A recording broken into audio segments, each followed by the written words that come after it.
Barselonaning sobiq yulduzi Dani Alves yaqinda Real Madrid hamda Cristiano Ronaldo ustidan zo'r troll qilibdi.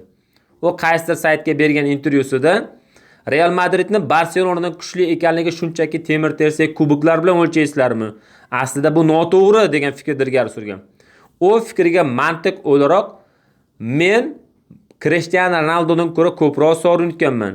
Agar Real Barsadan sovrinlari bo'yicha kuchli bo'ladigan bo'lsa, men Ronaldodan kuchli bo'lishim kerak degan fikrni ilgari suribdi. Endi Barsa va Realning muxlislari bu fikrga qay darajada to'g'ri noto'g'ri ekan kommentariyga yozib qoldiradi. Lekin Ronaldoning olgan sovrinlardagi uning hissasi bilan Dani Alves olgan sovrinlardagi uning hissasini solishtirish noto'g'ri. Bu masalada albatta uni o'zi ham biladi. Lekin sizlarga savol berib murojaat qilmoqchiman. O'zi sovrinlar, ya'ni kuboklar bilan komandani kuchli yoki kuchsizligini o'lchash to'g'rimi? Birovlar aytadi, hozirgi paytda qarab o'lchash kerak. Hozir Barsa kuchli yoki Real kuchli. Sizlar fikrlaringizni kommentariyga yozib qoldiringlar.